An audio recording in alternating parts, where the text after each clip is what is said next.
All right, everybody, welcome.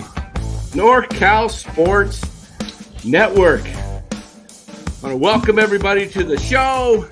Got the crew in here. Los D, Bora, Cody, myself. We're going to get into this. We'll get into the game recap and discuss the stars of the game, the standout performances. But first of all, the show is brought to you by Flex Funding. That's right, Los, Flex Funding. If you need, Los, tell us, what do you do? Flex Funding. I do everything. I do all things related to mortgages on properties. I do the outside the box type of loans that nobody else can do, as well as the standard A paper stuff. So, you have a finance or a mortgage question or a scenario, hit me up, give you some free advice, and help you out. Awesome. Also, I do insurance business in the state of California and Arizona. Dan Cochimilio Insurance Services in California. That's California license number 0K33232. And the rest of the continental United States, it's under Secure Money, where my S corporation is in Arizona. So let's get right down to it, guys. Giants finally brought the bats together, put together some key at bats in the eighth inning, getting 6 runs, breaking open a close ball game. 2-1 going into the 8th, and then the Dodgers relief pitcher, he kind of reminded you of Luke Jackson out there. He was awful, and Dave Roberts just let him go, and what a bad decision to bring that guy in the 8th. That must tell you that their bullpen's pretty waxed as well, huh? Just wave the white flag. Yeah. So what do you guys think? I think Robbie Ray is a perfect Giant. He's streaky as hell. Can be really, really bad and then really, really good. So welcome to the Giants, Robbie. There we go. Get right in. Yes. Hey, and before we get into the ball game, we want to get right into the ball game. But Los has got an announcement he wanted to share, and go ahead, Los, take it away. Yeah, I've been away for a week in California, so I obviously am up to date about what has transpired. And, all I'll say is 49ers and football started yesterday, and it's funny to me how all the questions in the beginning of the press conferences had to do with Ayuk and with Trent Williams holding out. Nothing about the team. Total distraction for the team, total distraction for the coaching staff. So I bring that up because in the same manner, we obviously have a situation here where Eric is no longer on the show, mutual parting of the ways.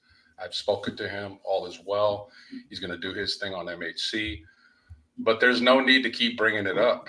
Just like it's a distraction to the Niners coaches and the Niners players to keep bringing up stuff that's not related to on the field. There's no need to keep bringing it up on here. Like Dan has addressed it already a few days ago, and that's it. Just let it lie. There doesn't need to be any drama. Just like a movie, when we get away for 2 hours from our everyday life, that's what you come onto this show for, is to get away from reality and enjoy a few sports talks and some laughs, and let's just leave it at that. So, that thing is dead. Last I checked, there's no females up here in the group, so let's leave all that gossip and bullshit away from other people. There's all men in here. Last I checked, let's leave it at that. That's it. All right. There we go. All right, Los.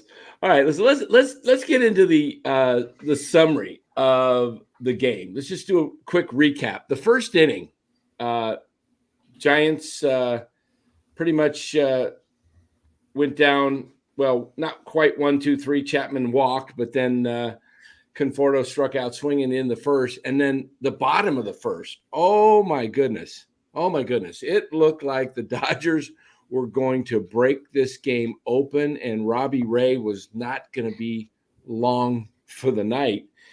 And I mean, here's the bottom of the first. Started. Ohtani flies out to left. Will Smith gets hit by a pitch. Freeman walks. Hernandez then comes up, gets hit by a pitch. Andy Pages walks with the bases loaded. Score. So the Dodgers now have bases loaded with one out, and they're leading 1-0. Ray, gets Vargas to strike out swinging, and then gets Chris Taylor to pop out to first. And I think he was if I recall, he might have even been in a late count. He was in a 3-2 count, I believe. Yeah, he was in a 3-2 count. So if as wild as he was, hitting guys and walking guys, you're thinking, oh man, he's going to walk in another run, and now it's going to be 2-0. I'm just thinking this game could get quickly out of hand, but Robbie Ray settles down, and then he doesn't give up. Does he not even give up another base runner? All I know is I think he retired 14 of his last. He retired his last 14 batters. So however many outs that is, or if he allowed a base runner, I don't know. But he pitched a no-hitter into the 5th. Yeah, he went 5. His line for the night was 5 innings pitched, 1 run, 1 earned run, 2 base on balls, 2 hit by batters, and 8 Ks. That's it. No hits. No hits. No hits. The first hit didn't come until the 7th inning for the Dodgers? Yep. Or was it the 8th? I think it was the 8th. Yeah, it was. It was the 8th inning. So the Dodgers were shut down for 7 innings.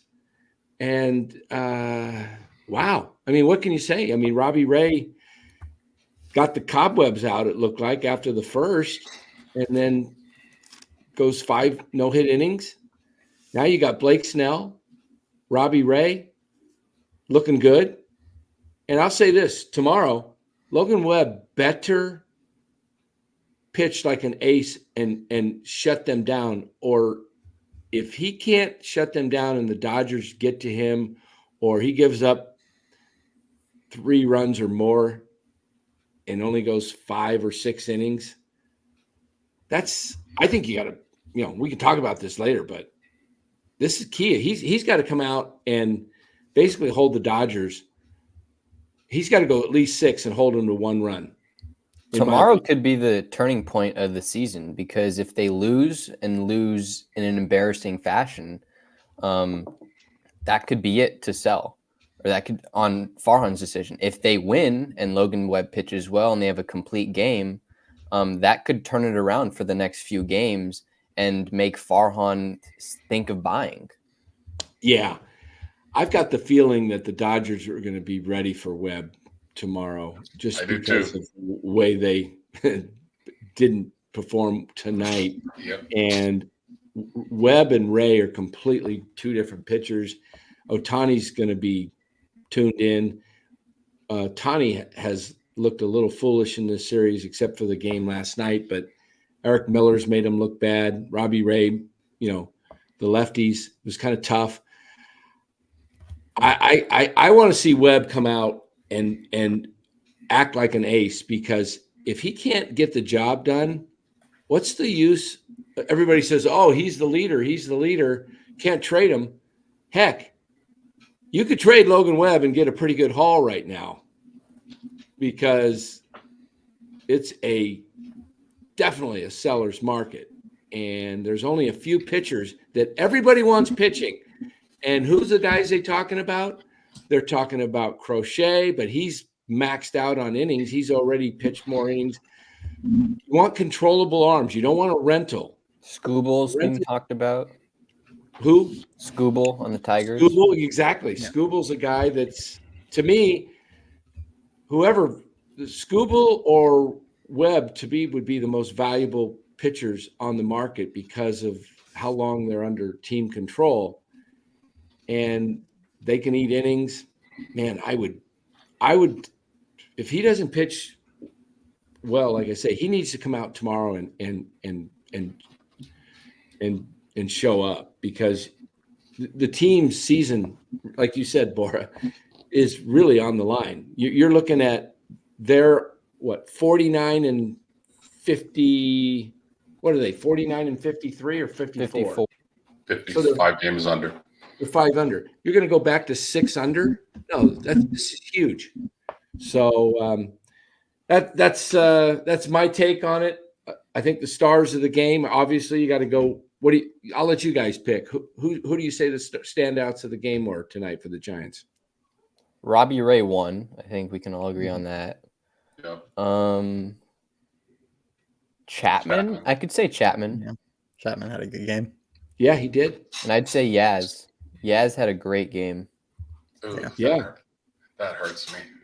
Good time to trade him, though. Great time to trade him. I put out a tweet earlier. I was not going to be any higher than it is today. Exactly, and he's having his best season since the COVID year 2020. So this is his value is at an all-time high, as it's been in the past 4 years. So this is a great time to trade him. Yes.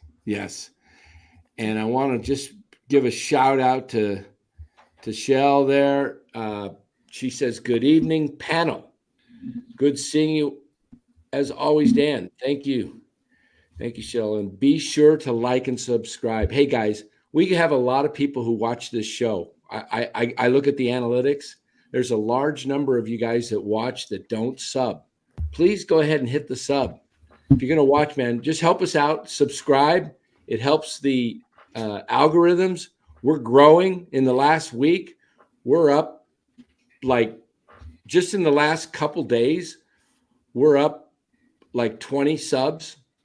So the channel's going to start blowing up here, because we've got some new things that we're doing to create more hits, and we are bringing you some top-notch content. These 3 guys, Cody below me and the 2 to the right, these are 3 of the finest guys that talk ball on YouTube. Okay, I'll hold this crew up with anybody out there. These guys, all 4 of us played ball. All 4 of us played ball at a pretty good level, and we're pretty successful at it back in the day. Yes, I'm old. Okay, I get it. But better to be a has-been than a never was. There we go. Bora is our freshest guy. He's only a couple years away from, stepping away from the game out of high school. Cody was a catcher. We all know catchers. They make great managers. And so this Bora's our Tyler Fitzgerald. Yes. Well, I'm thinking I might play next year, or this upcoming year in college. So college ball. Nice. Yeah. That boy. And I love that. Righty or lefty? Righty. You're right. I love that, Bora. I went to college at Point Loma College in San Diego. And if you go look at the ball field, I should pull it up here, get a sky view. The ocean is right beyond, the Pacific Ocean is right beyond the, it's a little poke. I don't think you can hit it in the ocean. It's not like McCovey Cove.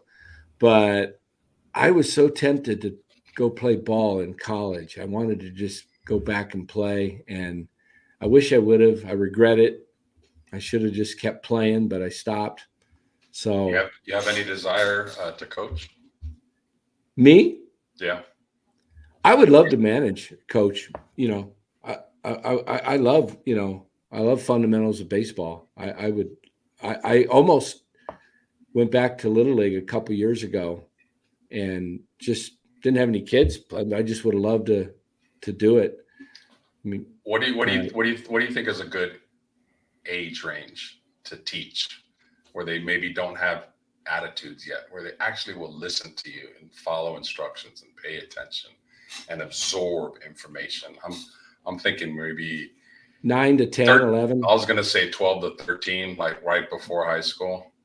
Yeah, I mean, definitely it's the Little League years. And once they get into high school, yeah, I mean, you get them early. And I mean, I was fortunate. I got trained by one of the greatest Little League managers. He's in the Little League Hall of Fame. He drafted me as a 9-year-old to play in the majors. I wasn't ready. I mean, I was facing 12-year-olds and I was intimidated.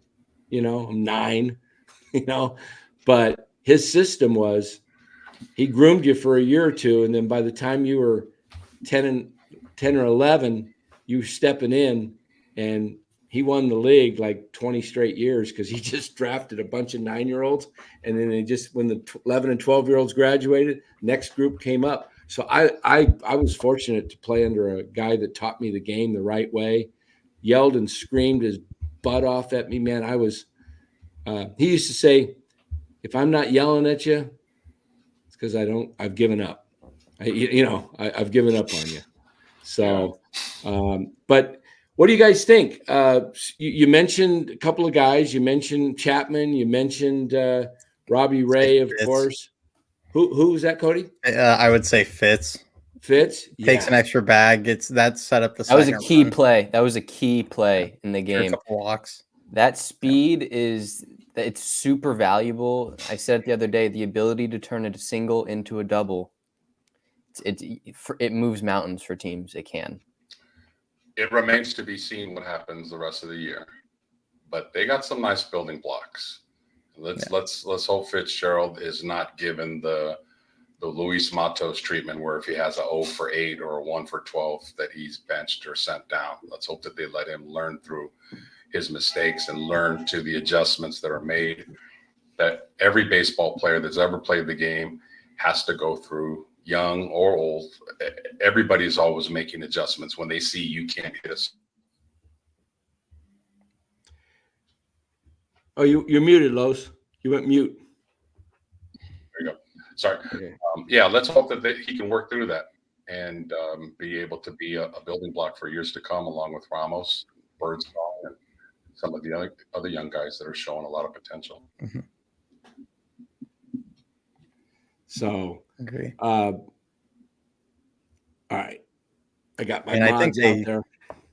I think they have to win at least 4 of the next 5, like minimum.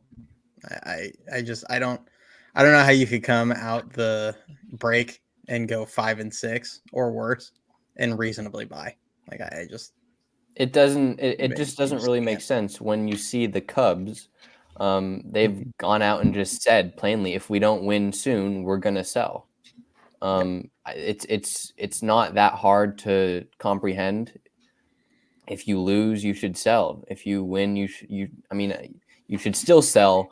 In this team scenario, but in the Cubs case, they've said that if we continue to lose games, we're gonna sell. It's not that hard. It's pretty easy. Problem is the Giants lose a little bit more than they win, and when they win a big game like this against a rival, everybody gets their hopes up high again, and you just keep falling for it, like week after week after week. You just get excited for that potential and that blowout, and then they go back to losing 3 out of 4. If you don't know what this team is by now, then I got an island to sell you for dirt cheap. So but those are fans, and that's what they're going to do. I get it, but the eye test should tell you that this team is.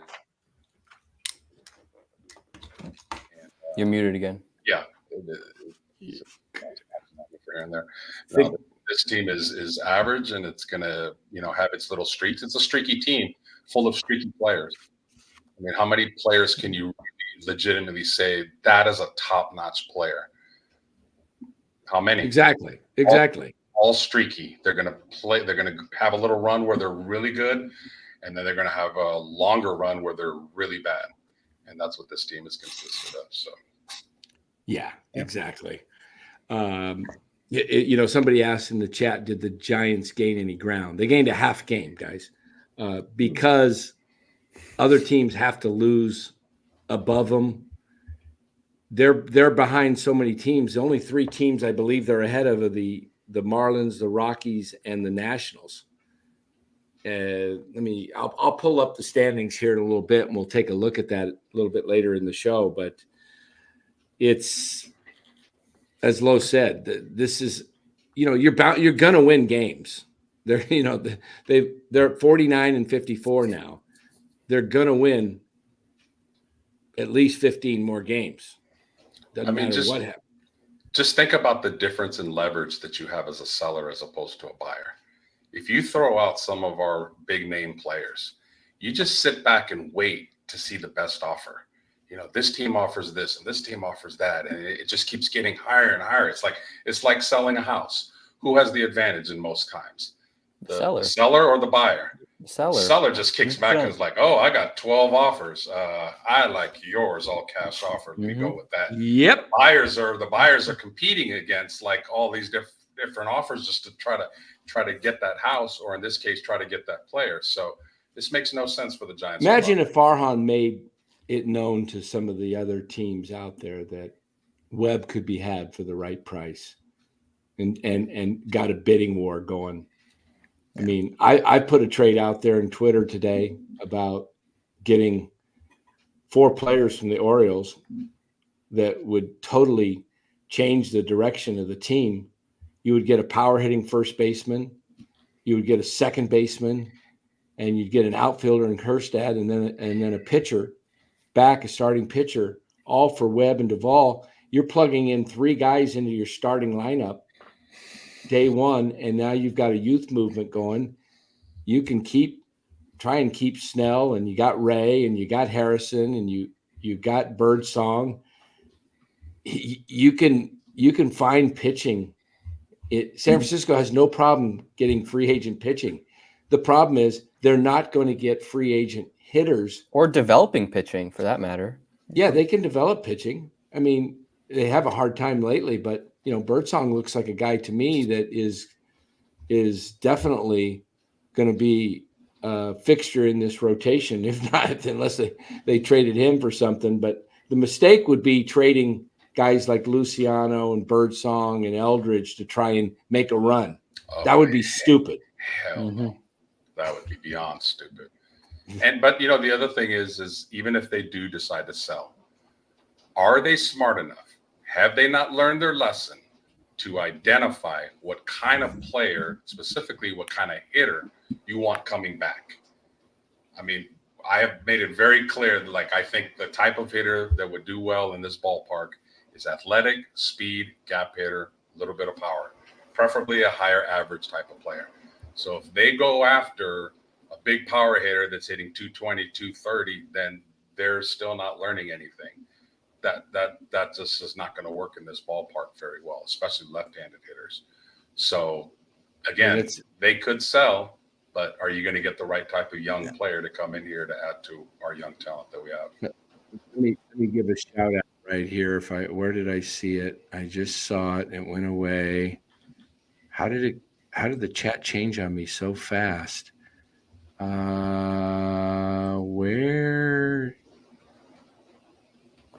Where did it go?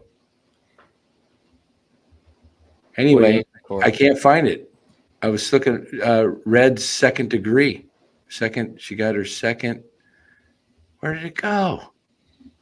I was going to shout it out and give her a cheer. Anyway, I can't find it. Oh, there we go.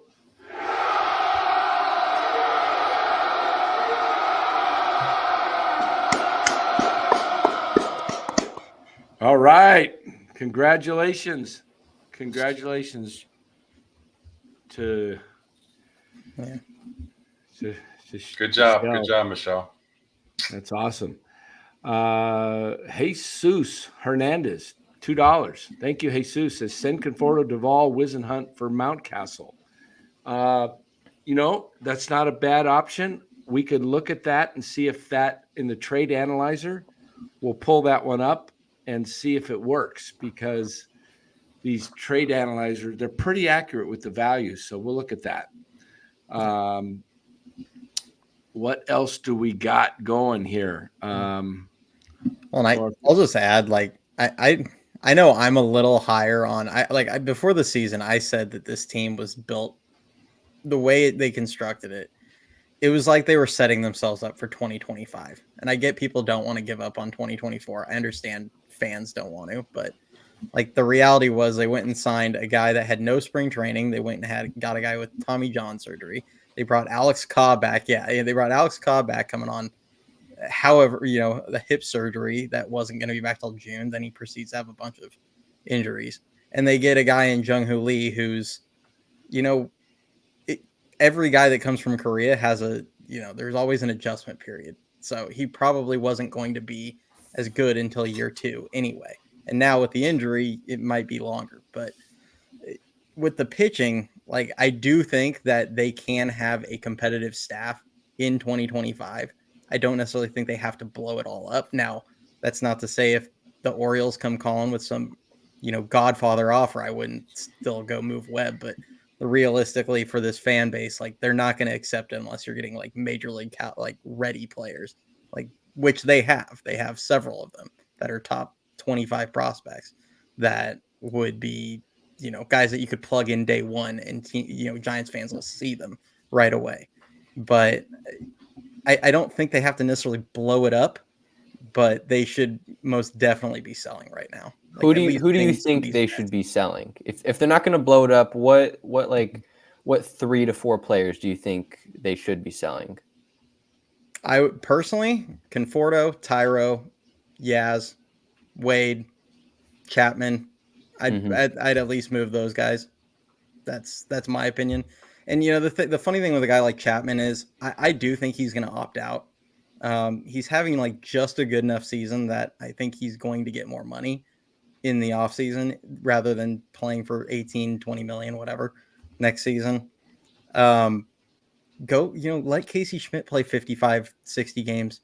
And if you just hate what you see out of the guy, there's nothing stopping you from trying to re-sign Matt Chapman. That's a great point. That's a great point. Because if Chapman continues on the pace that he's playing at, like you just said, he's probably going to opt out. So you can just see what you have with Casey Schmidt. And if you like what you see, then you have your third baseman. If you don't like what you see, then you can always. That's a great point. Yep. That's a great point. Hey, who was that trade that Jesus had brought up? It was Conforto.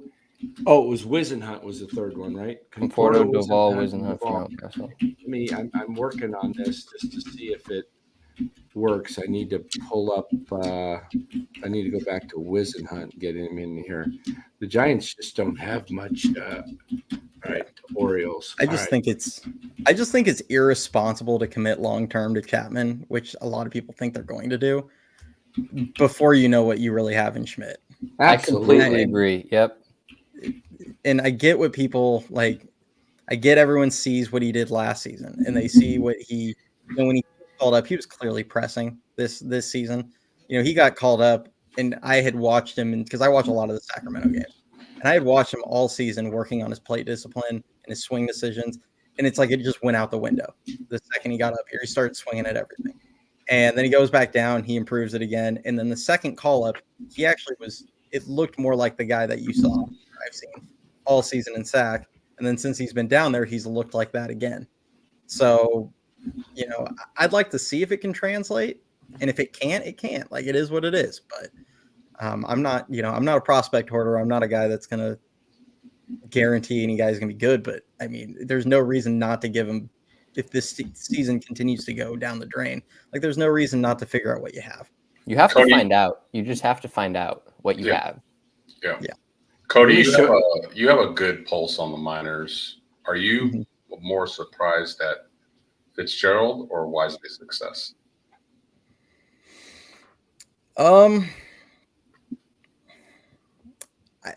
Probably okay. So early in the season, I probably would have been more surprised at Wisely, but there's actually video of me saying, "Don't be surprised if Wisely takes Tyro's job," back in back when he was in SAC. So you could see, and my thing was, you could tell why Farhan likes him. He makes good swing decisions. He's got kind of some sneaky power, really good defensively, particularly at second base. Has plus speed. There's a lot of good things about Brett Wisely, and he's obviously struggling a little bit right now. Had some bad luck since the All-Star break, but one thing that is never talked about when they talk about Farhan's philosophy about platooning and this and that. He's always focused about platooning from a hitting point of view. I need to get the best matchup on my hitter against your pitcher left and right.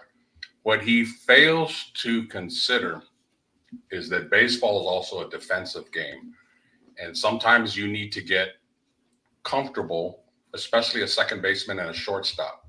Those are your up the middle guys. Those are your double play combination. If you're scrambling around and just trying to match up hitting wise, and you're not letting any continuity go between your middle infielders who can get some kind of a rhythm. I mean, Uribe and what's his name? Kent had, great combination, double play up the middle. So what I'm trying to say is baseball is also a defensive game. And I know you can be individually great defensively like Chapman is, but it would be kind of nice to see Wisely and Fitzgerald grow up together.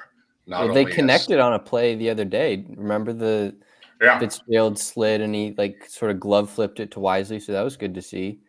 And I mean that's a great point because we saw it yesterday with Ramos and Matos. I think. Don't you think, Bora, that you watched a lot of ball?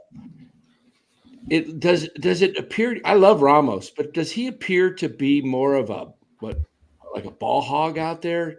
I think so. He everything and the guys are camped under it, right? I mean, Jazz is just sitting there waiting for it. He's like, he thinks he's Kelly Leak, man, from the Bad News Bears, taking over catching every ball that he can get to. Hey, man, you don't have to catch it if you can get to it. Just because you can get to it, if a guy's camped under it.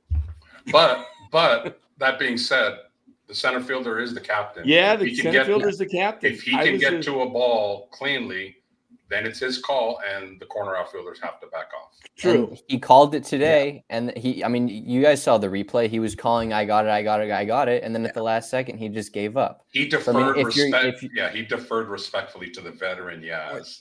If you're going to call for it, just go get it. Yeah, right. You just got to go get it. Mark Graves says, I get why, in a sense, that Yaz literally was standing like a foot from where it landed. Yeah. So I think he saw him in his peripheral and realized like Yaz wasn't getting out of there. And it's like he just hit the brakes because he didn't, they're trying not to plow, especially in a 7-run game. They don't want to plow into each other in the outfield. So it's someone needs to get out is really what it is. Like someone needs to just get out of there. Graves says, giving up 2 pitchers for Mountcastle. No way. You are correct according to the trade analyzer. Look at that. Castle 15.6, Duvall 15.6. That's all you have to give up. You don't have to give up Conforto or Wisenhunt. You can throw Conforto into a different package. Conforto's got a -3 value, so it's kind of tough to get rid of him because he's got a big salary and he's not producing much. So there's the trade value. So if you want to get Mountcastle at first base, you really only have to give up Duvall. I don't know that I would necessarily want Mountcastle anyway, because I think the Orioles are platooning him with Ryan O'Hearn. So it's not like he's playing every day anyway. I know. Go get me go get me Mayo. Go get me Mayo to play first base. I don't need some just journeyman first baseman. That get me some young studs and let's start playing these guys. My thing is if you're not going to get a first baseman, I said this last night when I taped the show with Marty, why aren't we making Luciano getting reps at first base at AAA? Why aren't we training Luciano? Why are we training the guy as a middle infielder when you don't really have a first baseman? You don't have a power hitting first baseman. I'm sorry, Lamont Wade doesn't have a ton of power. Luciano has 25 plus home run power. That's what you want out of your first baseman every year. Get Luciano trained at first base. Bryce Harper has become a good fielding first baseman, and he wasn't even a shortstop. He might win the Gold Glove this year at first base. Yeah. Luciano is a shortstop. You have to make some of the toughest picks at shortstop off balls, screeching at you on one hop. You can play first base. Why aren't the Giants doing this? I don't understand it. How tall is Marco? He's like 6'2". Yeah, 6'2". That's we need a taller first baseman. I don't like short first baseman when throws go awry and they can't get to it. I bet you, So- Luciano would become an all-star first baseman. And Look, he can Cody, you're watching the River Cats a lot. Where is Luciano playing? And I mean, are they playing him at short? Are they playing him at second? Mixing second and short, and then DH. Okay, Yeah. it's not just one particular spot. No, and Okay. if you just from what I've watched, he looks fine. He's not awful. He's not he's not good really at second base. He just kind of looks fine. If you go off fielding percentage, it's a little better than short. No, percentage points obviously, but it's a little bit better. I mean, I've been saying put him in left field, put him at first, put him at pick a spot like that to play him at. They just haven't. And I mean, as much as I'll make this clear, I don't want to trade Marco Luciano, but I don't have any faith that this front office is going to figure out what the hell to do with him. That's a great point. Yep. It's completely gone. I mean, he's had 6 years to figure out that he wasn't a shortstop. And they wait till he comes up and boots like 6 balls to be like, oh, well, we'll have him learn second base now. It's like, no, you guys knew this forever. He's been your number one prospect for 6 years. I mean, there's no reason you guys didn't know and weren't paying attention to see that he wasn't as coordinated to be a superstar shortstop. I mean, I think that's one of the main reasons why he was so highly touted on the major league prospect scale is because they viewed him as a shortstop. I think if he was just a DH prospect or a left field prospect, he would have been much lower on that list. Yeah. And even now Farhan still says that, we haven't given up on him as a shortstop. It's like, dude, just admit the loss. Yeah, admit the loss and move on.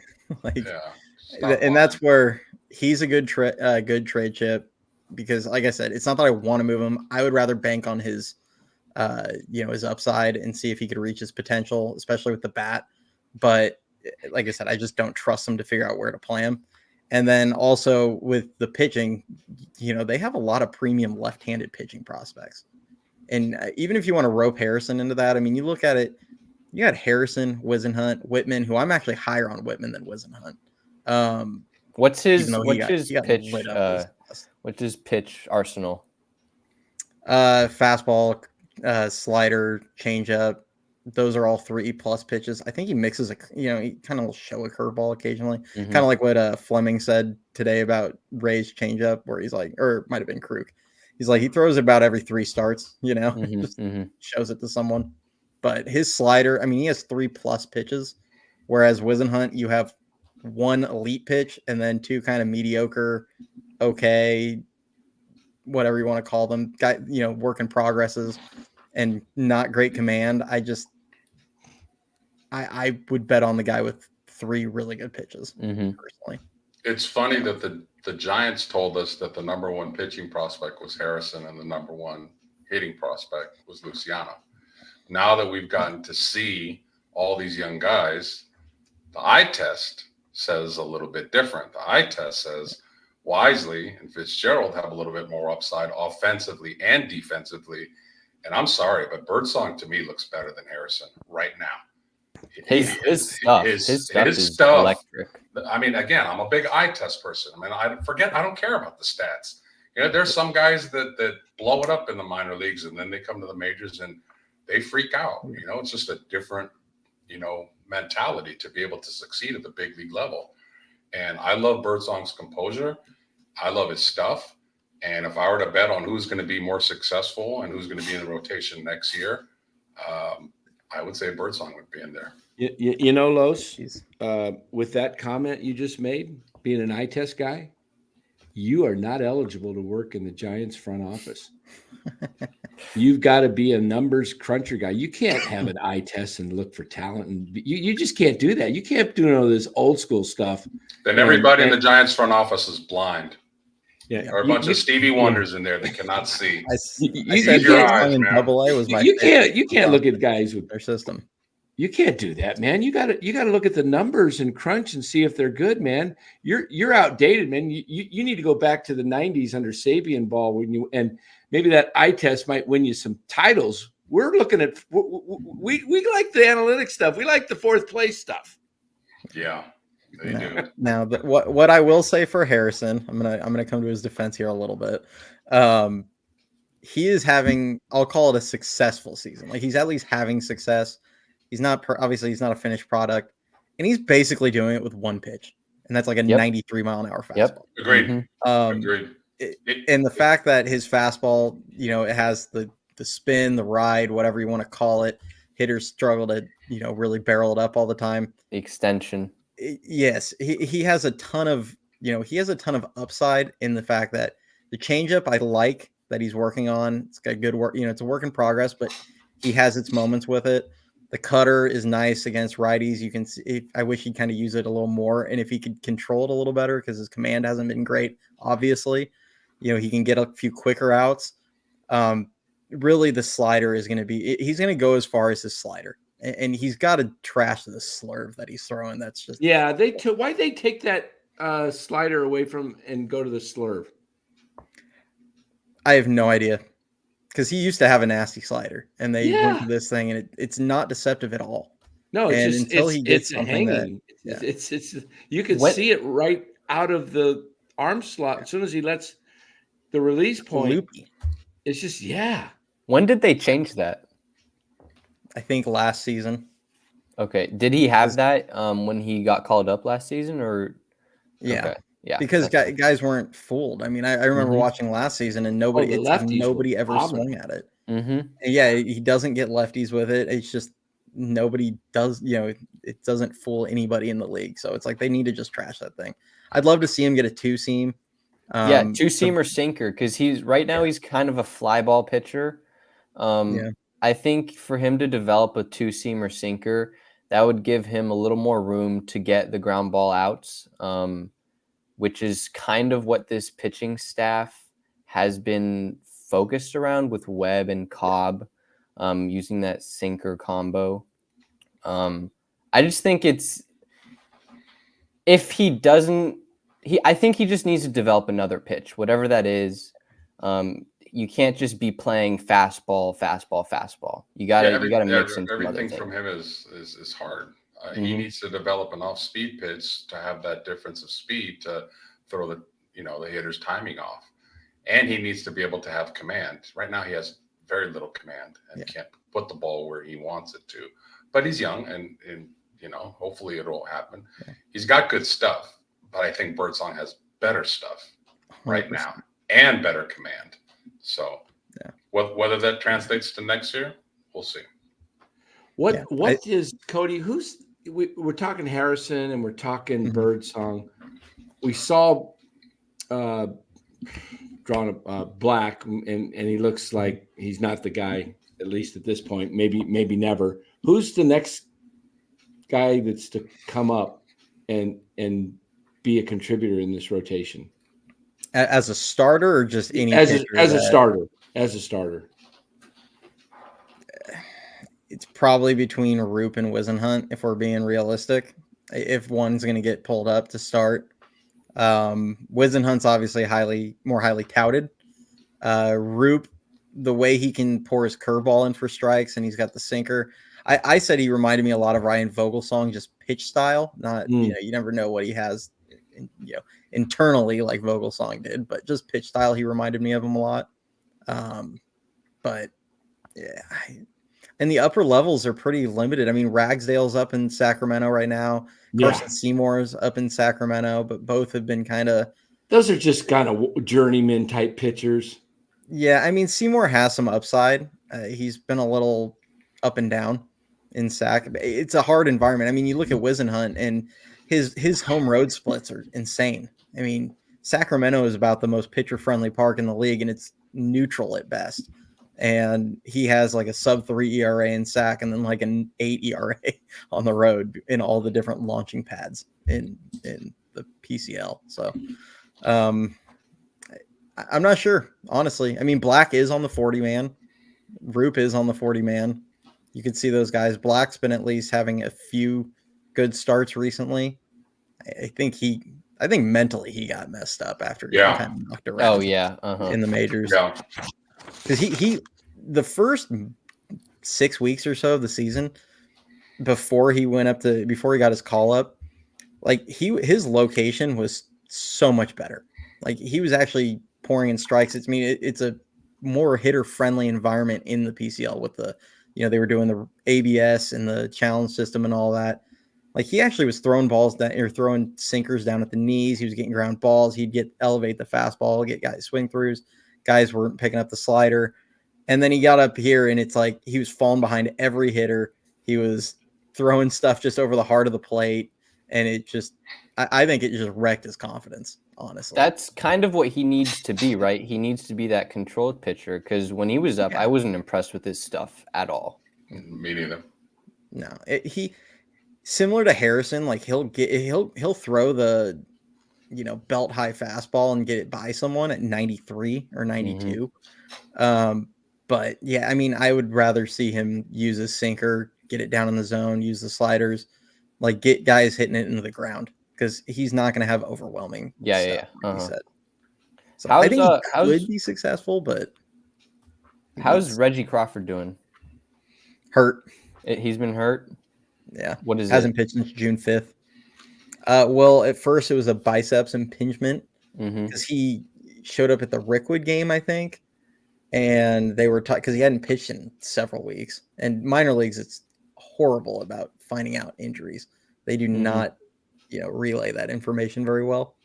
But he had a biceps impingement, and then they said he was going to be going to Arizona to, pitch some in the complex league and do some rehab, and he hasn't.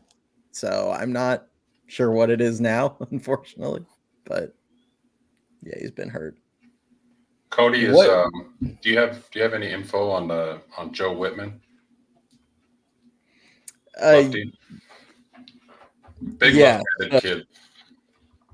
Yeah, so Whitman has been really good. He was really good in San Jose. He was a bit up and down. I mean, if you looked at just his ERA, you'd see it was, I think, high threes.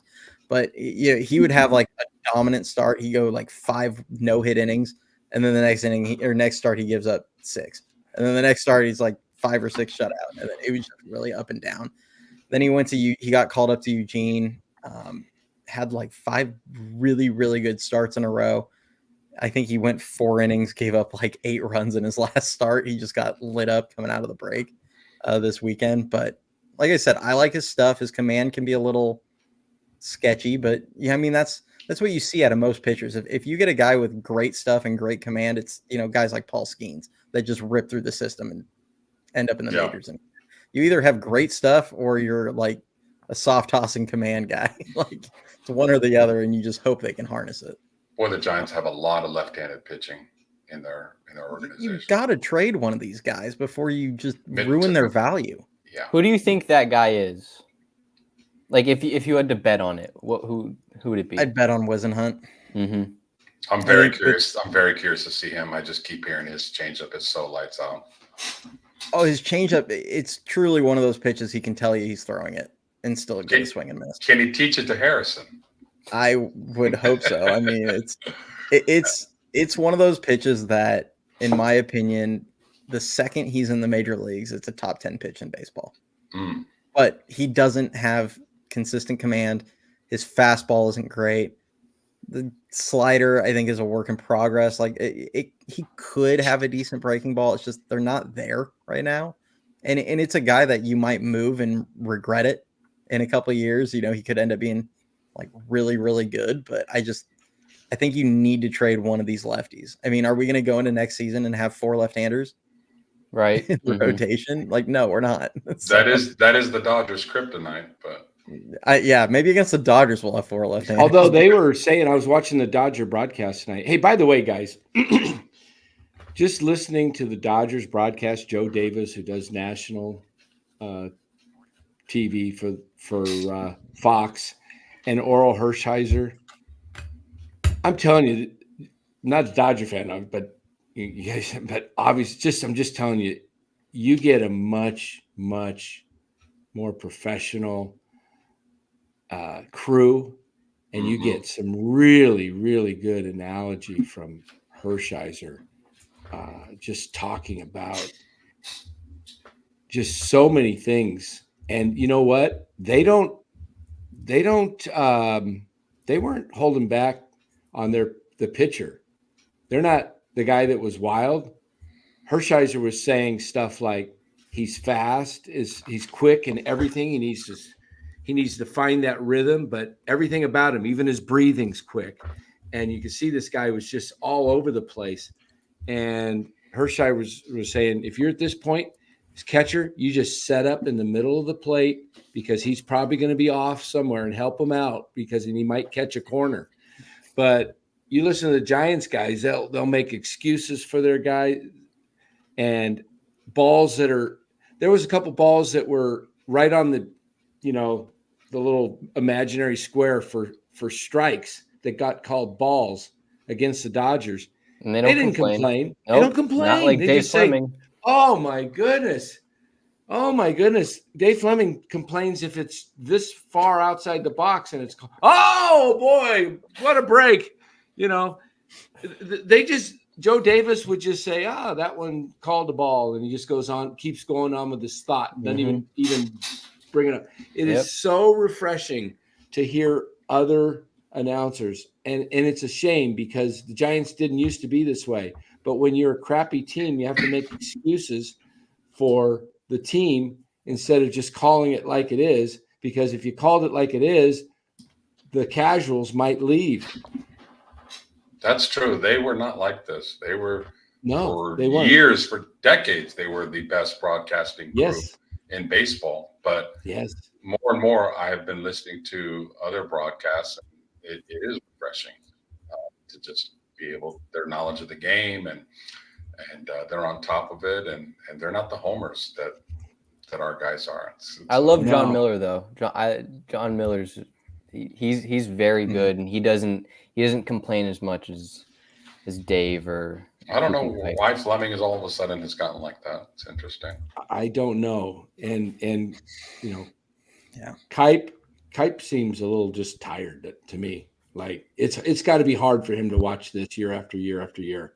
I mean, to go from really from the 90s all the way up to 20 plus years of competitive baseball, and then to watch the 17 season and 18 season kind of disastrous. And then, okay, we're going to get new fresh blood in here, bring in Farhan in 29.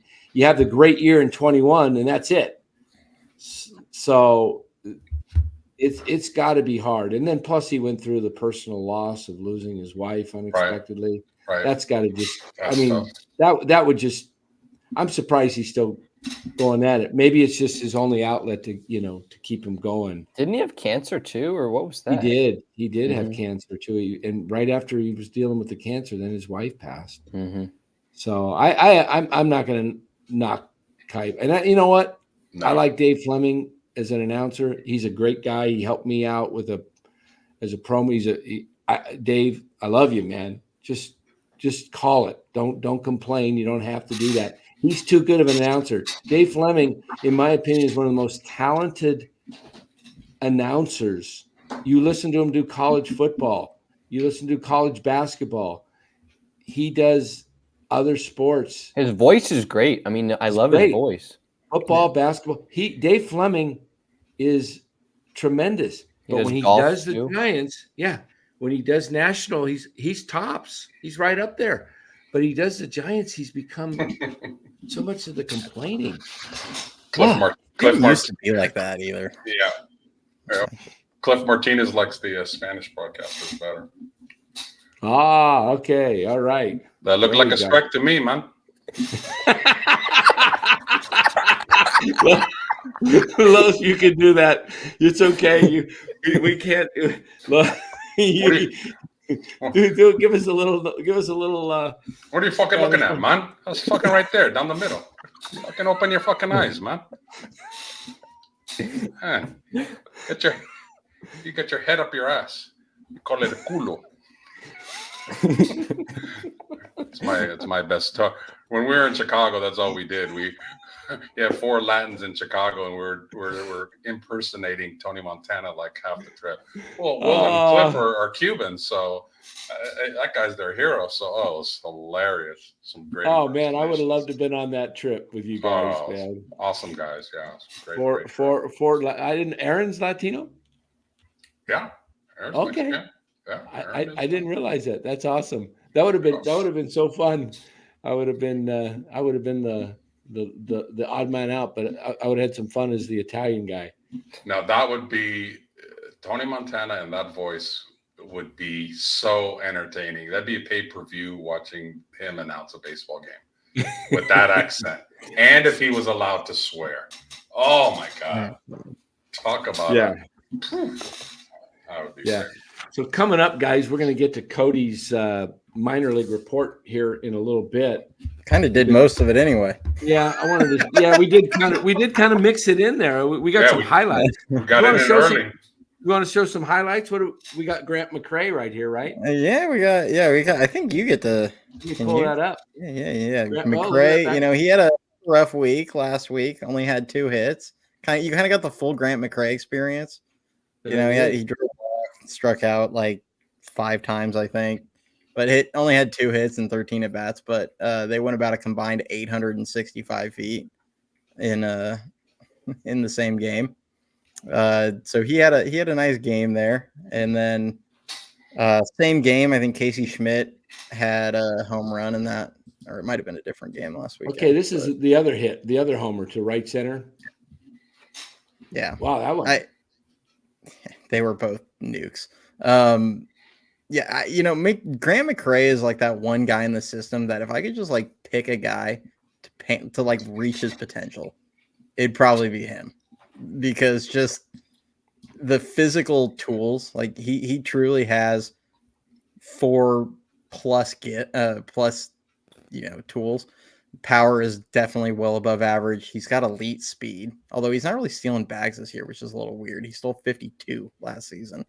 I don't know if he's had like a lower body injury or something. I don't get. He's just not even running, so it's a little odd. But he can draw a lot of walks. He gets on base. The glove. He's elite defensively in center. Has a really good arm. I mean, it's just, can he put the ball in play consistently enough? And that's going to be the question with him. Because if he can, I mean, yeah. Yeah, can you address that up there, Ben's question about Bishop? Bishop got to Sacramento first, but since they've been there, I mean, it's kind of pick your poison on who's been better. I mean, they've been probably relatively close to the same. I think I have more confidence in Bishop figuring out consistently, at least putting the bat on the ball. But I think McCrae's tools are a little bit better. Yeah, it's interesting tonight as the Giants played a little more aggressive. Somebody said about base stealing. Who stole a base? Wisely and Chapman. Yaz stole a base. Yeah, they actually took off while the game was like either they were down 1-0 or they were up 2-1. Whatever. They started running. It was like, hey, and you made it. How's that? Yeah. You actually made an attempt and you stole a base. Thank you. About time. What are we waiting on? Like you do something aggressive and good things happen. Yeah. I mean, I've said this about Tyler Fitzgerald since the beginning of the year. I felt like he should be playing somewhere almost every day. And right now I'm fine with him just being the everyday shortstop. Yeah. I'm fine leaving him there. And you got Fitzgerald, you got Ramos, you've got if you played Matos, that's 3 guys right there. Matos, and if you brought Luciano up, so you had Luciano, Ramos, Matos, Fitzgerald. There's one other guy I'm thinking. Maybe that's 4. That's Wisely. 4 guys. Who else? Wisely. Well, Wisely could steal 20 bases if you let him. But Matos isn't the great base stealing threat, but I think he could learn to steal 15 to 20 bases. But I believe Matos has 20 home run power in him if they let him play.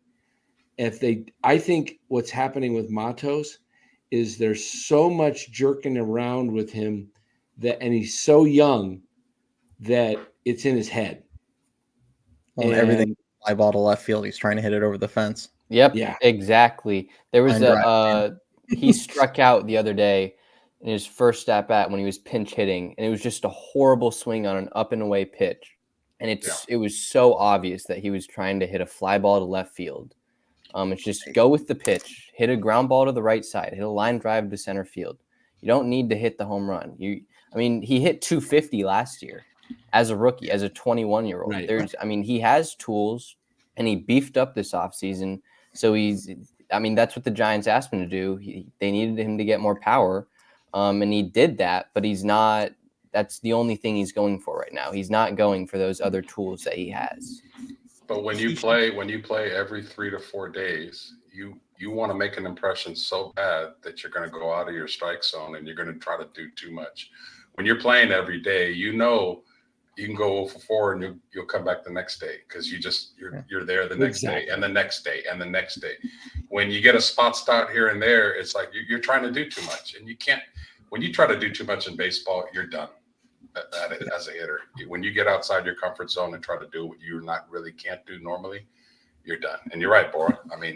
I know he's bulked up, but if the pitch is on the outside part of the plate, you're trying to jack it for a home run, you're going to roll on over to the second baseman or the shortstop every single time, or strike out. So I'm fine with Matos being sent down, really, because at least he gets a chance to play. That's the one thing he needs. He needs the reps. He needs to be able to play. It's obvious that they weren't going to play him up here. Who didn't they just trade for some guy or sign some guy that was going to be that right-handed guy from the Mariners, right? Rangers. I think they picked him up. Bauman was the pitcher. Yeah. They got some guy. I put a tweet out on day. He's just another weekly special from Farhan. I say he won't even be on the roster, the 40-man roster, come September. They'll find another flavor of the week. Derek Hill. Yeah, the guy has no pop. He's got some speed. He can steal bases, but he doesn't hit. So good. Yeah. It's like, why do we just keep signing guys like this? I've asked the guy with Pollock last year. Bring up Encarnacion. Yeah, how's he been doing? I was gonna say he's hitting the ball out of the ball. he has 7 home runs and 100 at bats in Sacramento, and he's just right there. You keep him down, and you bring this scrub on the roster there. That is so far on. That is so San Francisco Giants. Yeah, so much so. If you're gonna bring a guy up, that's gonna be a guy that's gonna get limited at bats and be on the weak side of a platoon. It's going to be guys like him that are, 26 years old with a tiny bit of major league experience that you signed out of the Mexican League, not your 22-year-old guy that you're hoping to turn into an everyday player. It's just so stupid. Like, I don't have a nice way of putting it. It's just. Wait, let me ask you something, guys. You guys all played ball. If you're a junior in high school, let's go back to your high school years, and the coach says, hey, you want to play more next year, I need you to do this, this, and this, but before next season, beef up, whatever. And then you come out, you work your butt off, and you get in the best shape of your life. You bulk up, you do what they ask you. You come into so-called spring training. You're better than anyone else, your competition, who you're competing against. And then the coach says, he just sits you on the bench, basically. And then you finally get your shot and you have a great week and you rake, and then you struggle a little bit, then he puts you back on the bench. How are you going to feel? You feel like transferring schools. You feel super discouraged because you did everything they've asked you to do and more. And you haven't been given a fair shot. The one shot that you got, you got player of the week in a week. Right. And then you go on a mini slump, and instead of letting you work it out, like they should, they send you back to the minors. It's just not a philosophy for winning, and it's not a philosophy to develop your hitters properly. Then they call you back up and they sit you on the bench because you're facing right-handed pitching. Mm-hmm. And I'm transferring to my rival high school. Yep. And every time I play my old school and I get a hit, I'm looking into the dugout. Fuck you, man. You let go of me, you let go of the best. That's what I would do. So that's. Do you think? I mean, when I look at Matos, I saw him go out left field the other night, had a fly ball. He was just kind of almost like whether there was a little wind or not, but he just kind of puts his glove out, like he just looks casual, like he's not even really like. I kind of feel like he's like, what does it matter if I do great or not? Mm-hmm. I think Matos and Luciano are getting very close to being mentally checked out of this organization. Well, I mean, when Luciano was up, Dan, we've said this. I mean, the Giants went on that like winning streak of 8 of 9. Yeah, exactly, right. And I mean, the only problem with Luciano was his defense. He was hitting the ball hard. He was hitting for average. He was hitting doubles. I don't know why he's up. I don't know why Flores hasn't been traded or DFA'd, and they haven't plugged in Luciano at first base. Because I don't know about you guys, but I've seen enough of Wilmer Flores to be like he's kind of done. Yeah, he's done. And we said last year, remember Lois and Boro? We said on the show, sell Flores. You're not going his all-time. He's having his best year of his career. Yep. He's never going to have it as high a value. He was your best hitter last year. He was your best hitter. And as long as no one was on base. It's the Giants' way. And he's cheap. Yeah. You could have got something for him. You could have got a decent. You could have packaged him and Cobb last year and gotten I think you could have gotten a pretty good player. If you would have got him and Cobb package, you could have done something. But I'll tell you, they never Wilmer learn. Flores. They never learn. Wilmer Flores' baseball savant page is the saddest thing I've ever seen. We pull it up right now. Do it. Good. It's the worst. His bat speed is so low it doesn't even register. It's sad that you fall off that quickly in 1 year. Wow. All right, here we go. It doesn't register his bat speed? Not qualified.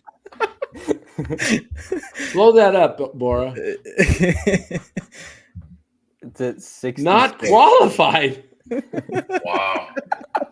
Yeah, I mean, go down to sprint speed. Scroll down. Of course, yeah. In his arm strength. Where's his arm strength? It's 3. Third percentile. In the third percentile. Where's his speed? 1. Yeah. Oh, I've said he's like the fourth slowest guy in the league. Here, let's look at Tyro Estrada's as well. Somebody asked me the other day, they were like, who wins in a race, him or Benji Molina? And I'm like, Benji Molina now or in his prime? Benji's got a cycle on his hands. It's clearly Benji. Oh, wow. That is hilarious. Yeah, Benji had no speed. See, the one thing with Tyro is his defense. That's the one thing he gives you. Everything else is just kind of bad. Here's a question for Giants fans. Everybody hates on Casey Schmidt because he can't swing. He swung at everything last season. Why don't I hear the same thing for Tyro? Oh, I've been saying it forever. Everything in the other batter's box. I mean, if you just watch his at bats, he's always down 0-2 or 1-2. Yeah. I mean, it's all the time, and I think they're finally realizing it. That's why he's being platooned with Wisely. I just don't think he's a great offensive player. He's just not that good. He's a great defensive player. He's one of the best defensive second basemen in the league. But I mean, it's an offensive league, and you got to be able to produce offensively. And if you don't do that, then you just don't get to play. Like, I don't necessarily think Wisely is going to be some all-star second baseman or anything, but I do believe that he is every bit as good defensively at second base, or at least very, very close to as good defensively, specifically at second base as Tyro. And his at-bat quality, it's night and day, like compared to Tyro. Like, he at least produces quality at bats. Now, he's had a little struggle recently, but it's just so much better. Wisely kind of reminds me of the kid from St. Louis, Donovan, a little bit. Yeah. Oh, Brandon. A little bit. Yeah. Oh, hey, we got Pomaris down there. Pomaris has actually done really well in the one of the videos down there. At the we have him down there? Yeah, I only see. Yeah. This guy. I didn't scroll down far enough. Let me pull up. Absolutely crushes playing, the Dan. ball. Oh, you got it. Yeah. Okay. Yeah. He's actually has like an 800 OPS right now in the Eastern League, which is really good. This one, oh, this was just a little blooper that the guy just whiffed. Oh God! So I threw it in there. Wow. But if I like dug a little bit, I have a few videos. He hits some absolutely mammoth shots. He has power to all fields. Oh, I like his swing. I like his swing. Yeah, he's got a pretty sweet swing. Who is this, Pomaris? Yeah, Jairo Pomaris. How old is he? He was 20. Double check for me, but I think 23. Okay. He was in the same signing class as Luciano and Matos, and I think Canario was in the same one. Okay, and then Pomaris, that 2018 international class. He's 23, yeah. Yeah. So we so got he's two here, huh? I think it's kind of weird. He should be in SAC right now. Like he really should. Yeah. But who's the other players Cliff was asking about? Where Yes. Not really sure. I'd have to double check on those two. I haven't really seen him much. Okay. Let's look at Casey Schmidt. Tell us about Casey right here. Oh, and this is kind of, I mentioned it the other day. So that at bat actually specifically, like he laid off a couple chase pitches and kind of battled, and then he got that curveball and he just smoked it. And it was funny because that same day I saw somebody say he couldn't hit a breaking ball. So it just made me laugh that he hit a curveball.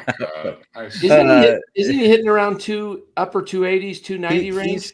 He's hitting. He's taken a couple offers, I think, the last 2 days, and he's still hitting 286 with an 844 OPS. His if you go WRC plus or OPS plus, I think it's like 102. So he's like slightly better than league average right now. Mm-hmm. But the thing that's what I've liked to see out of him is that the walk rate is up to about 8.4. It actually was up around 9 for a few days there, but it's just, to me, like he's made a very clear effort to address the fact that he swung at everything. His plate discipline was terrible, and he's never going to be a guy that walks 10 to 12% of the time. It's just not his game. But if he can at least lay off enough to get pitchers to throw it in the zone to him, he has really good ability on pitches in the zone. Like his contact rate's way up, his barrel percentages and everything are way up. His hard hit rates are way up on pitches in the zone. It's just like he needs to lay off the crap. Like that's really what it is. And I mean, he has 13 homers and 10 stolen bases. So he adds an aspect of power and speed that the Giants don't have as well, which is another. And 2 more in San Francisco. He's got 15 on the season. Mm-hmm. Yep. So those guys that can be in that range, in that 15 to 20 on homers and stolen bases, and have a decent batting average, Yeah. Those are ballers that need to be on the squad. That's who Tyro has been the past couple seasons. I mean, Tyro has been that guy who's had the decently high average, who's hit for about 15 to 20 homers, and has gotten. I mean, didn't he have a 2020 season last year? No, but he would have been pushing it. He had that injury. Oh yeah, that's true. Well, the hard thing with Tyro is he's been terrible offensively since like May last season. Yeah. Mm-hmm. I think it was starting in June. He's just been bad. So he did hit that game-winning homer in Chicago in the 9th inning, though. I'll give him love for that. Like, I think if Tyro went to another team, a winning team in a playoff chase, somehow miraculously he would find his bat all over again. I don't know. Some people just need a change of scenery. Yeah, and I don't hate him. At all. Like, no, I think he's a solid player. I look at him and I think Wisely is a better fit at second. I don't think Tyro has any business being at shortstop, ever. And his arm is really weak. Yeah, there's too many young middle infielders in the system that I'd rather see Luciano come up and you put him, even if you're going to put him at second, just boot Wisely over to short and then have Fitz play all over the place. Mm-hmm. I don't think Tyro, his future really is in San Francisco. I think it's just get what you can. Yeah. To me, Tyro is just focused on bulking up so much. Like he looks bigger. He looks big. That he just kind of gotten rid of all of his other tools. Yeah. So Tibbs signed today. Where do you think he goes? You think he goes to San Jose, or do they start him in Arizona? Well, so Complex League ends tomorrow. Oh, so they changed the the complex league schedule this season, where it no longer ends in late August. It now starts like early May, ends at the end of July instead. So I wouldn't be shocked if we see guys like Arias, Martin moving up to San Reckley, Jose. some of these guys end up in San Jose. You've already seen Diego Velasquez got bumped up to Richmond, Sis County, or I might mispronounce that name, but yeah, he got moved up to high A. I wouldn't be shocked if you see like Quinn McDaniel and Maui Ahuna get pushed up a level, even though Maui Ahuna really hasn't earned it, but like they're going to probably try and get some of these guys into San Jose. I wouldn't be shocked if Tibbs. Cody, would you say the strength of the Giants is as far as like one position outside of pitching? Would you say, is it safe to say shortstop is the deepest strength in the organization from high minors to lower? It seems like they have a lot of pretty quality shortstops. Yeah. Upper levels, it's a little spotty just because I think Fitzgerald has helped that for sure in the upper levels, because Luciano really shouldn't be at shortstop, but and then they have Will Wilson still. Will Wilson! Oh my goodness! Bait on. Jeez. I mean, what's going on with Arteaga? He played this weekend or early this week in the complex league. He had thoracic outlet. So he's actually missed the entire season, but he was doing rehab. He actually hit a homer, I think, on Sunday or Monday. Interesting. Saturday. I'm not sure which day, but he'll probably, I think technically he's like listed on the Richmond roster. So maybe they'll bump him up there. We'll see how he does. They did invest heavily in college shortstops last season, as well as Walker Martin. So I like Walker Martin's swing a lot. They had Ahuna, Martin, and then the kid from Arkansas or Auburn or Arkansas. What was Cole Foster? I think Cole Foster. Yeah, he's kind of him and Ahuna have disappointed a lot. Yeah, I mean, wow. I mean, it looked like they're one of the philosophies. It seems like the philosophy of baseball right now. A lot of teams are drafting shortstops and figuring if you can play shortstop, they can make you into a center fielder. They can move you to second base. They could pretty much, if you can play short, you're going to be able to play just about anywhere on the diamond. What's your opinion on the Tibbs? What's his comp, you think? The one I heard that I actually agree with is Michael Conforto. That's what I was going to say. He looked like Conforto to me, too. And I know people are going to watch. So I know people are going to watch Conforto today and be like, oh, God, because they see him with the Giants. But if you're getting the Mets version, like the 2017 to 2020 Michael Conforto, really good. That's a damn good player. That's a number 5 hitter that's going to produce runs. That's going to hit 20 to 30 homers. It's an all-star. It's an all-star pretty much. Yeah, it's an all-star. And I mean, I do think his upside is a little limited because of the athletic profile. Like, he's not going to be a good defender. He's probably going to be limited to left. Like, he's going to be like average defensively. He'll be limited to left. His arm's okay. He doesn't have great speed. He doesn't have the other parts of his game. He can hit. Like, he could be a middle of the order guy. So I like the Conforto comp. Do you think that when they drafted him, my thought is that he's possibly the replacement for Yaz next year? I don't think he's going to be up next season. Not early. Maybe like late in the season. I do think he can move quick. But I mean, Langford in college, he's not the hitter Langford was at Florida, right? I mean, when Langford was at Florida last year, and then he's up with the big club day one out of spring training. Is Tibbs a guy that can make it mid-season next year? Yeah, I mean, potentially. We'll see how he does. I mean, he's an older guy, right? Isn't he an older college player, like 22, 23? Like that? Some of the scouts have said that he's the most pro-ready bat. That's what I thought, So I wouldn't be shocked if he does get up next season. I don't think it's going to be – I'm never going to predict a guy to be like opening day the following year that he got Speaking drafted. of guys that we saw rise through the ranks quickly, what's going on with Wade Meckler? Still hurt? He's in Richmond now. He's in Richmond. Okay. Yeah. And is he a flash in the pan that we saw, and he may make appearance here and there? Is he that type of guy, or does he have what it takes to be an everyday player someday? I think his ceiling is going to be as a fourth outfielder personally.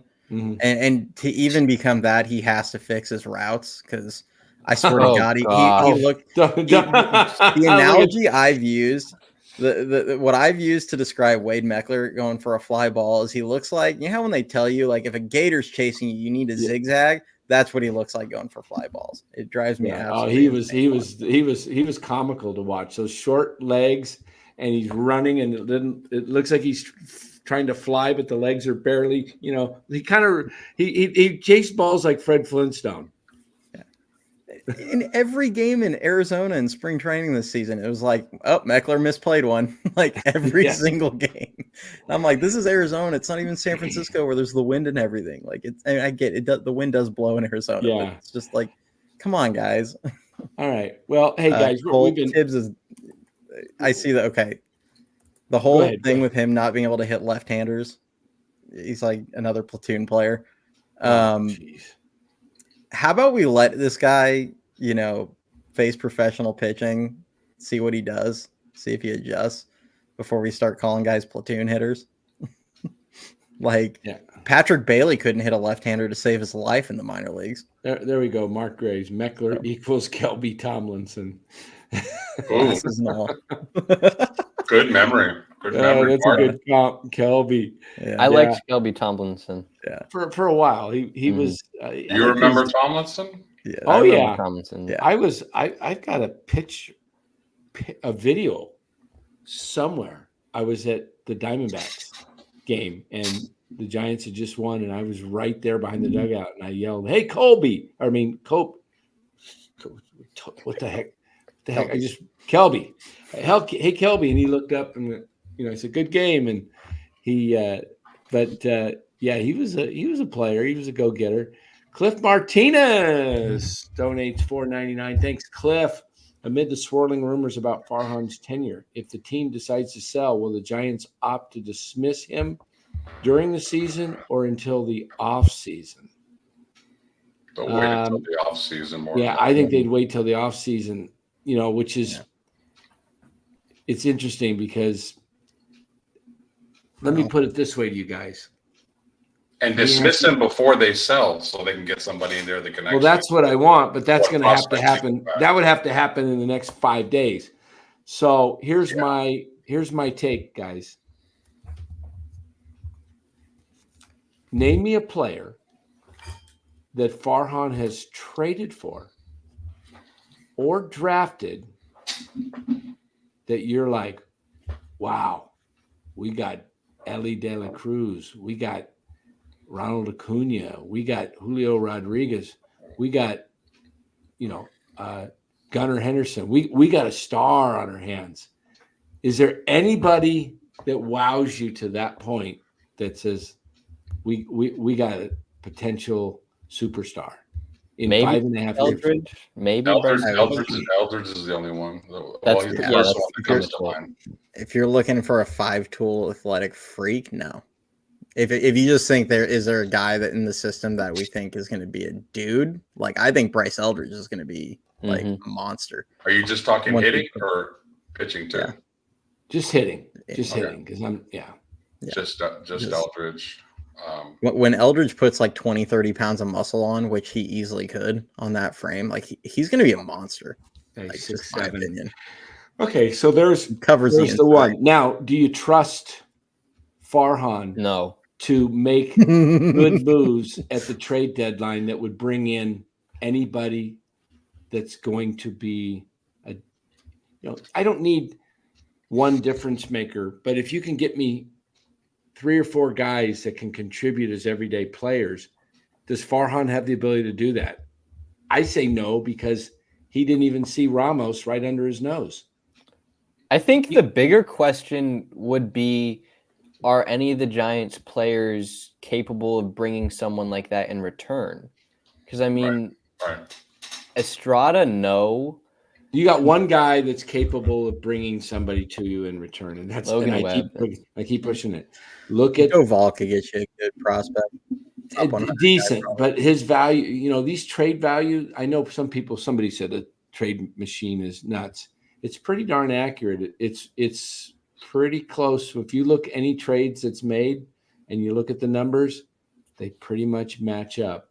You're not getting a guy that has a 90 score for giving up two guys that equal 20. Okay. It's not going to happen. Seattle's the only general manager that'll take his phone calls. Yeah. Mm-hmm.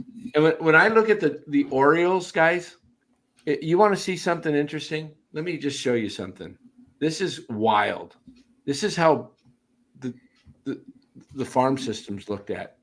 Okay, look at the Orioles. Gunnar Henderson, 171. Holiday, an 80. Basallo, 62. 58 for Westberg. 55 for Grayson Rodriguez. Kobe Mayo, another 55. 55 for Rushman. Kershaw, 34. 33, Colton Cowser. Almost 29, Bradish. Suarez, 21.8. Felix Batista, basically a 20. Now, if I go over to the Giant, okay. 1, 2, 3, 4, 5, 6, 7, 8, 9, 10, 11. Batista's the 12th player at 19.8 that register 20 for value. Now look at the Giants. Webb, 1, 2, 3, 4, 5.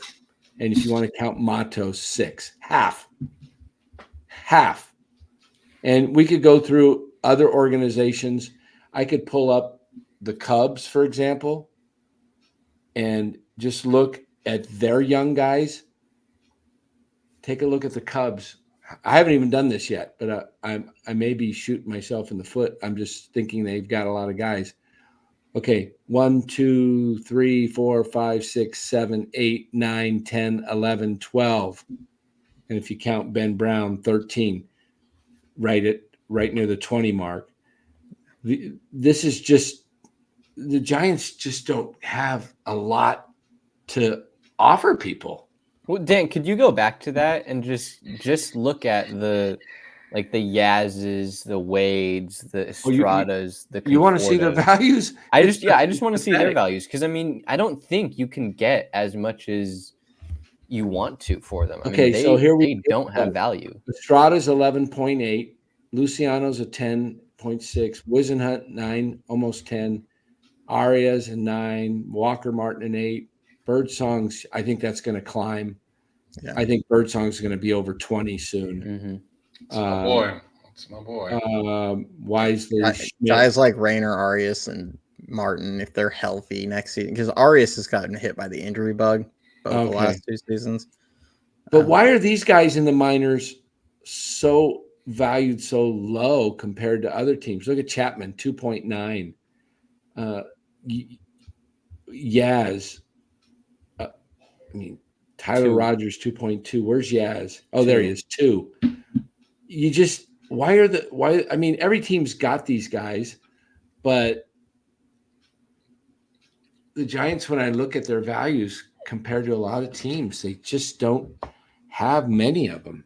That only Farhan and the casual Giants fans give them a higher value than they should be getting. Everybody else that is a typical regular scout does not respect our farm system very much. Yeah. For the whole that we have some pieces, but for the whole team, like you could include the major league team as well. Conforto had a sombrero tonight. Yeah, it's not a very talented. The Giants farm system is deeper than when Farhan first got here. Like as a whole, like if you look down in the guys, if you take the top 30 list, I'm just going to use that as an example. If you look at the guys in like the 16 to 30 range, there's a lot more better, like solid players mixed in there. Guys like Diego Velasquez, who kind of to me feels like kind of your old school second baseman. Like he's going to hit for average. He doesn't have huge pop, but I like the swing, and he can hit, and solid defense at second. But they just don't have the top end guys, and they don't. That's the difference between them. That's why they're ranked 20th when as a whole their system really isn't like terrible, but that's why they're ranked 20th. And then you get other teams that are, all these other teams ahead of them. It's because they have the the top end talent. They have the guys that are ranked in the top 50. I mean, the Giants don't even have one of those right now. Right. I mean, And Harrison- Cody, you're saying something that really, I think, explains a lot. The Giants don't have any top end talent except maybe Eldridge if he continues to maturate and get better and better. But the rest of it is like the major league roster, a bunch of middlings. No, and you know what? I don't know why the Giants' philosophy is such of that.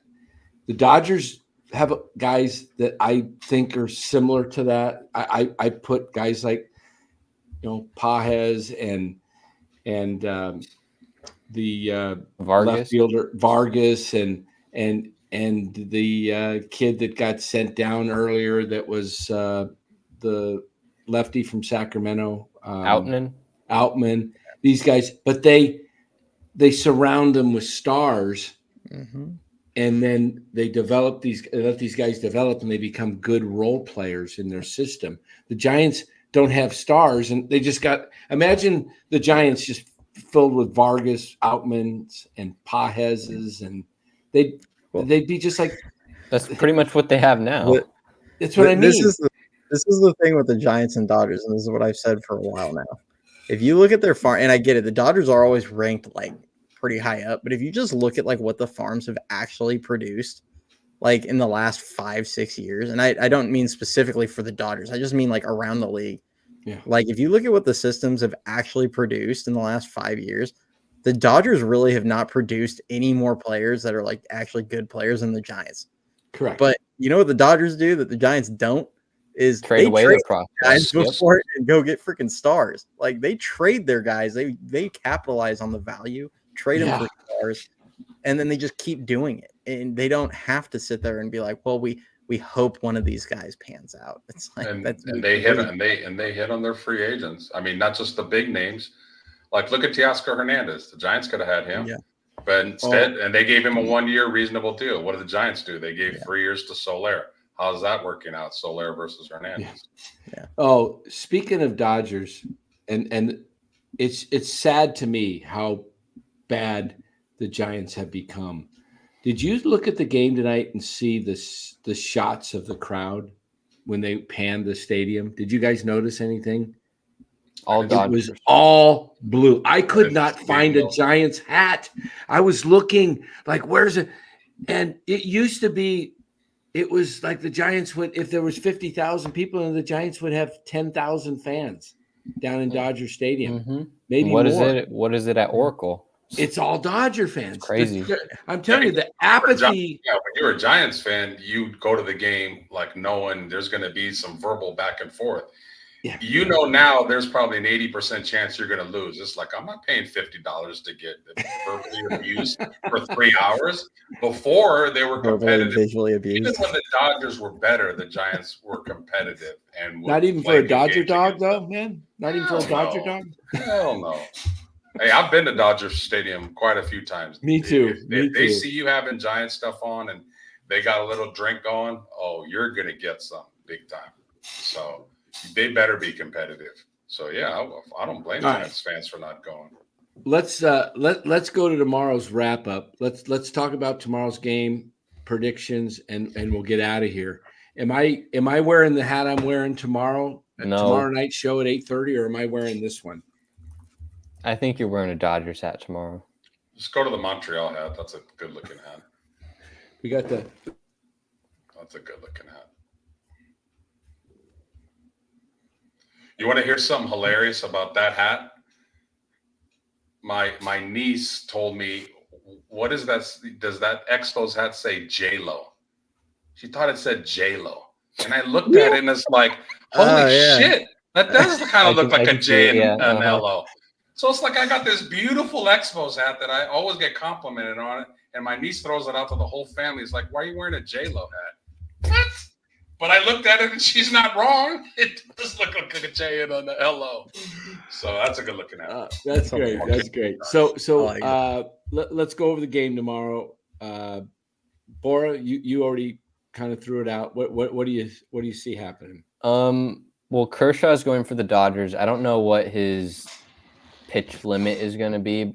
Probably 3, I bet. Yeah, not much at all. But I think Dave Roberts not changing his reliever tonight shows you that he wanted to give his relievers a little more rest tomorrow. To be able to utilize them. I think he will. I think for Logan Webb, I think he's going to have a decent start, not great, not bad. I think he'll go like 6 innings. He'll give up 2 to 3 runs. I don't think he's going to shut the Dodgers down though, like I would like. And I expect the Dodgers to win just because they took one on the back tonight. They lost 8-3. And it was kind of an implosion on their part in the 8th inning. So I think they're going to be coming back tomorrow and just being like, no, we're not taking this. We're not splitting the series. We're winning the series. Yeah, good point. Good point, Los. Yeah, the Giants all year, when they score a lot of runs, come back and don't do much the next day or the next 2 days. And their right-handed lineup is really bad. Yeah, so we're going to get the Wilmer Flores special tomorrow. Oh, gosh. Maybe by the time the game ends, his swing will finish. Mm-hmm. Maybe he get that. Maybe qualify. Off of a not qualify for bats. One extra base hit to pull it up to a 1. Man, I'm thinking kind of like a 5-2, 5-3 Dodger win. Okay, right. That I was gonna say 4-2, 5-3. I mean, I hope they win. I hope the Giants win, and I would love to, eat crow for feeling like they're not going to, but it's just against a lefty. They're gonna put, like you said, they're gonna put that right-handed heavy lineup in. I don't like that lineup at all. Maybe Ramos and Fitz do something. We'll see. Yeah. All right. Feels like that's the hope. I'm with you. I think it's if this was on America's Got Talent, we'd say you got 4 yeses. Right. I would mixed, because I don't want to see the Giants lose to the Dodgers, but I am tired of seeing the Farhan Express continue. Yep. I've had enough. Want to see it just get going, get down the road. And this is the dilemma that we've had going on now a year and a half and it's exaggerated as we get close to the trading deadline. Every Giants win increases the chances of them buying, increases the chance of Farhan staying. Every loss increases the chance of selling and him out the door. So, what do you want? You want them to squeeze into a third wild card and probably get swept in the first round? Or do you want some direction, get a real baseball man in here and contend for some titles here in the second half of this decade? I'm for that thing is my gut is that they don't even fire Farhan regardless. I sadly agree with you. I think he should. Well, Marty Lurie, I asked the question of Marty Lurie last night. I said, is Farhan here in 25 if they don't make the playoffs? He says, I think so.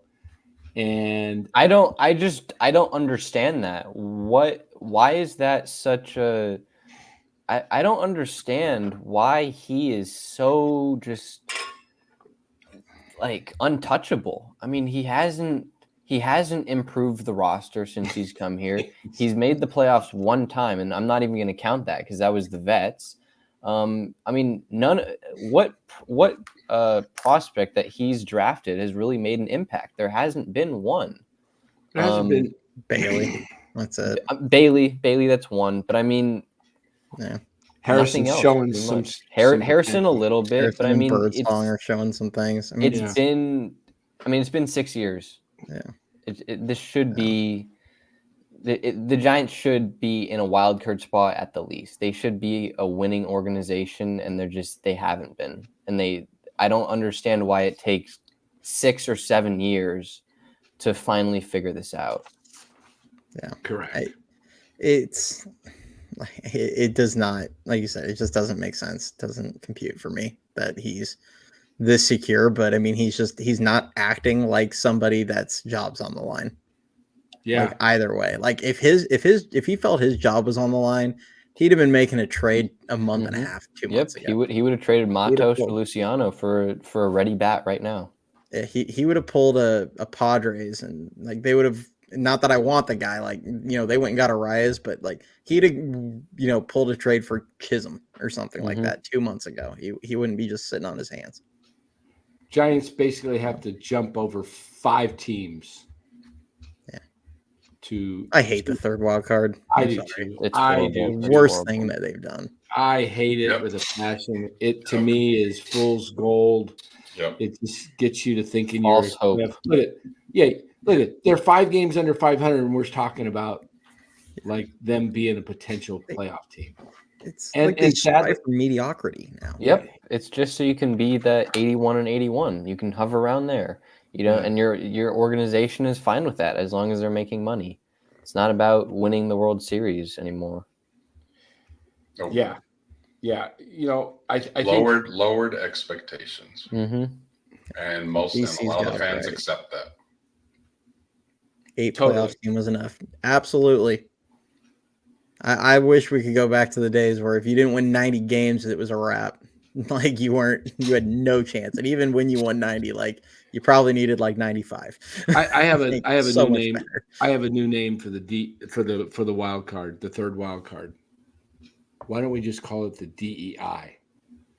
Like instead of qualifying on merit, it's a DEI position in baseball. Yeah.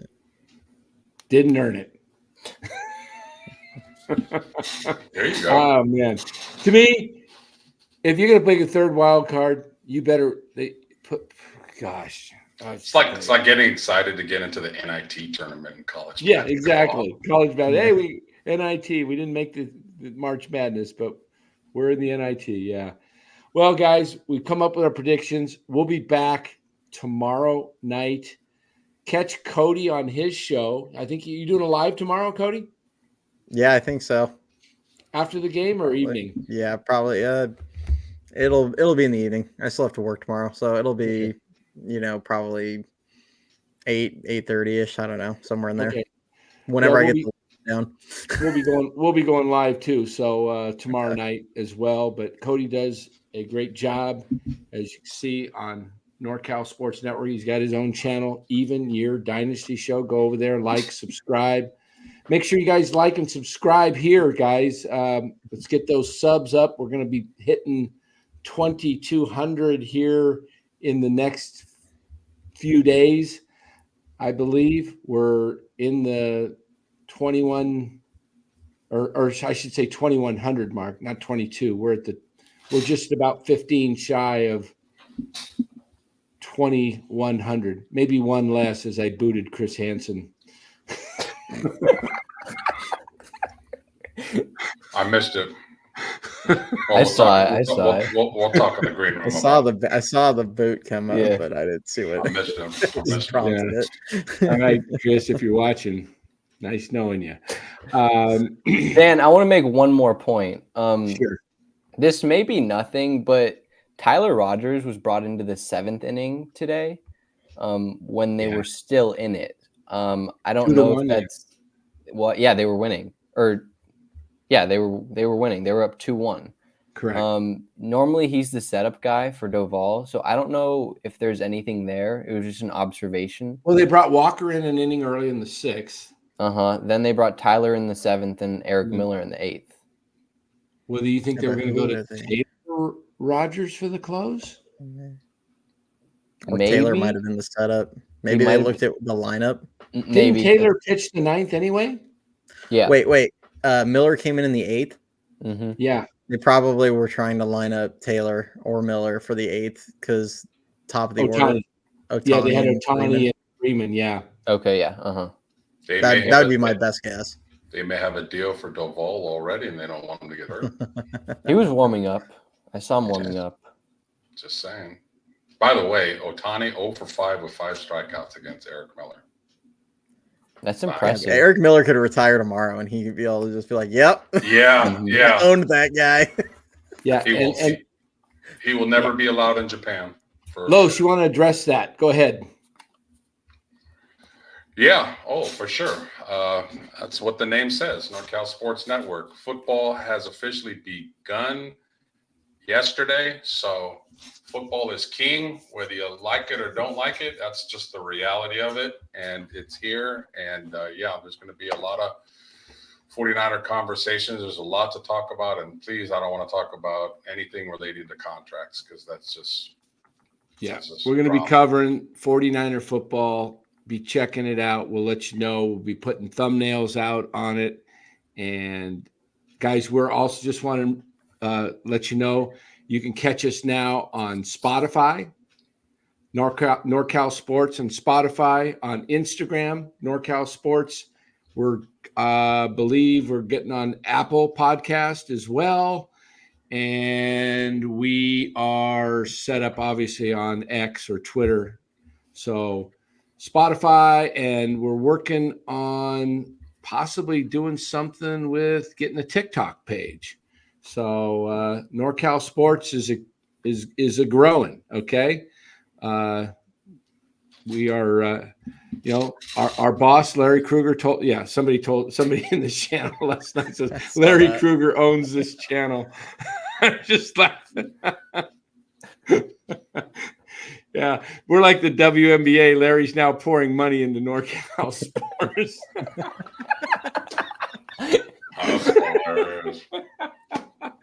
Okay. Yeah, Cliff, we may do a fantasy football preview show. Maybe we'll get one. We may not have a league, but we will maybe do a show. No more fantasy leagues with NorCal Sports. We guys not able to handle the temperatures, I guess. Just a couple of issues there with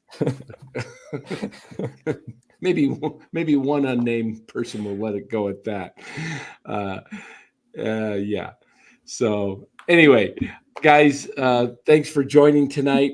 We will be back tomorrow night. Maybe we should coordinate with. I don't want to, Cody going. I know you got your own.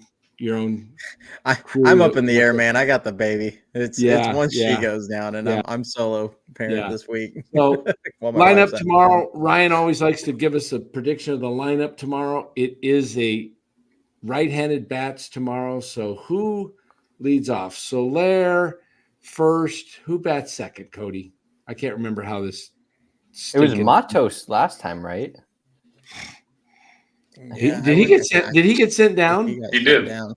Okay, so Hill gets a start tomorrow. I bet you Hill. Maybe Fitz gets moved up. Mm-hmm. Maybe. I could see Ramos getting bumped up to 2. Chapman bats third. Yeah, I mean, I don't know. I like Ramos in the 2 hole personally. Fitz should be leading off. Shouldn't be Soler. True. Yeah. Soler needs to be hitting like 6th or 7th at this point. So are we going to? I guess we're going to see Bailey because we had Casale tonight. He's not going to go back to back. So they're going to put Bailey in right-handed. Yaz will be in there. Yaz or Conforto? It'll be Yaz. Yaz had a good game today. So okay, so Yaz will get so it's either. So and then Estrada's going to be back in there. Yeah, probably. So Wisely back on the pine and Wilmer. Yeah, Wilmer. Oh boy, Wilmer is going to be hitting like 5th. Let's be honest here. That tells you all you need to know about the Giants. That Wilmer Flores is a middle fielder. I kind of poo-pooed on the fact that Patrick Bailey is their cleanup hitter, and maybe I should have been pointing it more at Wilmer Flores hitting 5th or 3rd, depending on the day. Oh yeah, Wilmer batting 3rd. Oh gosh. You're better off if the guy's on first, Wilmer either flying out or striking out. Because if he hits it anywhere in the ground, even if it's in the hole deep short, that thing could be 2. I've never seen a guy so slow, man. I mean, when the second baseman can run it to first. Yeah. All right, guys. Thanks for joining. We'll be back tomorrow night, usual time, 8:30. Giants Dodgers tomorrow. Wrap up the series, and all four of us have predicted, sadly, to say a Dodgers win and winning the series. We'll see if we're right. You guys make sure you have a good Thursday, and we will see you guys tomorrow. Thanks, everybody, and have a great one. Later. See ya.